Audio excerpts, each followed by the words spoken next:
சக்தியே பராசக்தியே, ஓம் சக்தியே ஆதி பராசக்தியே, ஓம் சக்தியே மறுவூரரசியே, ஓம் சக்தியே ஓம் விநாயகா, ஓம் சக்தியே ஓம் காமாட்சியே, ஓம் சக்தியே ஓம் பங்காரு காமாட்சியே.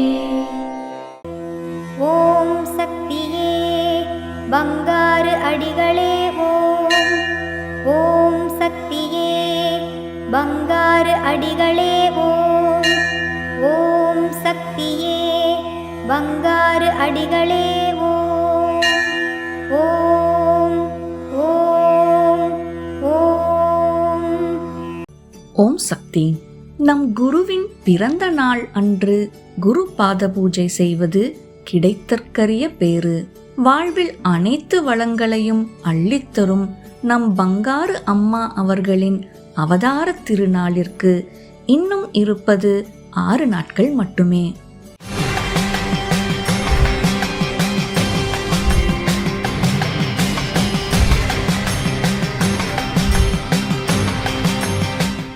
அன்னையின் அருள்வாக்கு. கையில் கிடைத்த களிமண்ணை கொண்டு குரங்காகவும் பிடிக்கலாம், பிள்ளையாராகவும் பிடிக்கலாம். அது அவரவர் மனோபாவத்தை பொறுத்தது.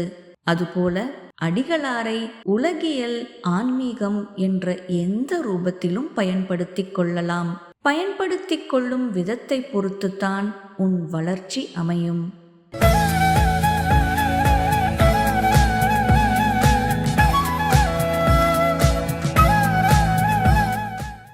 மேல்மருவத்தூர் அருள்மிகு ஆதிபராசக்தி சித்தர் பீடத்தில் கருவறை பணியை இன்று திருவள்ளூர் மாவட்டம் நத்தமேடு 2 ஆதிபராசக்தி வழிபாட்டு மன்றத்தினர் பொறுப்பேற்று செய்கின்றனர்.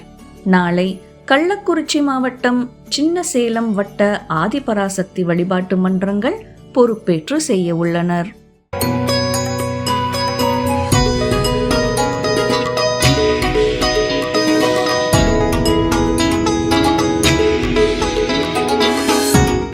ஓம் சக்தி. குருவடி சரணம், திருவடி சரணம். சர்வமும் என் குருநாதர் திருவடிக்கே அர்ப்பணம். ஓம் சக்தி. 1981 தியானத்தில் அம்மாவை பார்த்தேன். நான் எந்த கோயில்களுக்கும் சென்றதில்லை. தியானத்தில் பார்த்து அம்மாவை பார்க்க இந்த ஆலயத்திற்கு வந்தேன். 82 வரும்பொழுது அம்மா வருகிறார்கள் என்றார்கள். நான் விழுந்து கும்பிட்டேன். அப்பொழுது என் முன்னே அம்மா வரும்பொழுது ஒரு வைப்ரேஷன் பவர், அபார சக்தி என் உடலில் பாய்ந்ததை கண்டேன். அப்பதான் எப்படி இந்த சக்தி வந்ததுன்னு நிமிர்ந்து பார்க்கும் பொழுது அம்மா எதிர நின்னாங்க. அம்மாவுடைய திருவடியில இருந்து அவ்வளவு சக்தி கிடைச்சது எனக்கு. அந்த சக்தியினுடைய அபூர்வத்தை வர்ணிக்கவே முடியாது. அவ்வளோ சூப்பரான ஒரு அபார சக்தி அப்பவே கிடைச்சது. அதுக்கப்புறம் கோயிலை சுற்றி வரும்பொழுது அம்மா பார்த்தாங்க, கண்ணால் பார்த்தாங்க. கண்ணால் பார்க்கும் பொழுது அதே அபார சக்தி உடம்பு முழுவதும் பாயதை கண்டேன். அப்பொழுதுதான் நினைத்தேன், நான் சரியான இடத்திற்கு வந்திருக்கிறோம், சரியான குருவை நமக்கு தெய்வம் கொடுத்திருக்கிறது என்று ரொம்பவும் மகிழ்ந்தேன்.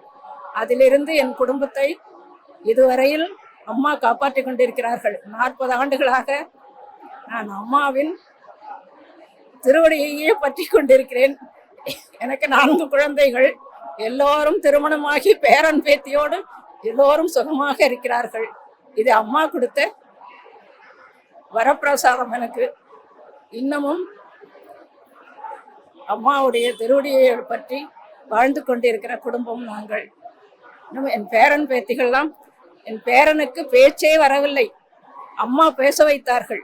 அம்மா ஒரு சாக்லேட்டை வாயில கொடுத்து, குழந்தை 4-5 வயசு வரலும் பேசாத குழந்தைய பேச வச்சாங்க. அப்ப பேச வைத்த தெய்வம் அம்மா. அம்மா பேச்சு கொடுத்த தெய்வம். அதே குழந்தை பிறந்த உடனே 2 கண்ணுலையும் கருவழியில ஜவு மாதிரி தொங்கிட்டு இருந்தது. அப்ப வசதி கிடையாது. 85 செப்டம்பர் 14ஆம் தேதி, 18ஆம் தேதி, ஜூன் 18ஆம் தேதி. அப்ப அந்த கண்ணை அம்மாவை நினைச்சு, அம்மா நீதாம்மா துணைன்னு அந்த குழந்தைக்கு விபூதி இட்டு விட்டேன் பாருங்க. 4 மணிக்கு கண் திறக்கும் பொழுது கண்ணு நல்லா இருந்தது. அப்போ கண் கொடுத்த தெய்வம் அம்மா, பேச்சாற்றலை கொடுத்த தெய்வம் அம்மா, உயிர் பிச்சை கொடுத்த தெய்வம் அம்மா. அம்மா எவ்வளவோ செய்திருக்காங்க எங்களுக்கு. இன்னொரு பேர குழந்தை சரியாவே படிக்க மாட்டான், வீட்டுக்கு கூட்டும் போன்னு சொல்லிட்டாங்க. அம்மா கிட்ட தான் கூட்டு வந்தோம். டிசம்பர் கடைசியில் கூட்டு வந்தோம். மார்ச்சில் +2 எக்ஸாம். அப்போ அம்மாவை பார்த்துட்டு போயின பிறகு மூலமந்திரம் சொல்லி படி, மூலமந்திரம் சொல்லி எழுது அப்படின்னு சொன்னாங்க அம்மா. அதை செய்து அவன் +2ல் 900 சொச்சம் மார்க் வாங்கிட்டான் அந்த பேரன். அதே மாதிரி இன்னைக்கு பெரிய லெவலில் இருந்துட்டு இருக்காங்க பேர குழந்தைங்கள்லாம். எல்லாம் அம்மாவுடைய அருளும் அம்மாவுடைய ஆசையும் தான். ஓம் சக்தி. அம்மாவின் ஆன்மீக ஒளிபரப்பும் மேல்மருவத்தூர் சித்தர்பீடம் யூடியூப் சேனலை சப்ஸ்கிரைப் செய்து மேல்மருவத்தூர் சுயம்பு அருள்மிகு ஆதிபராசக்தி சித்தர்பீடத்துடன் இணைந்திருங்கள். பெல் ஐகானை கிளிக் செய்து புதிய காணொளிகள் பற்றிய அறிவிப்புகளை உடனுக்குடன் பெறுங்கள்.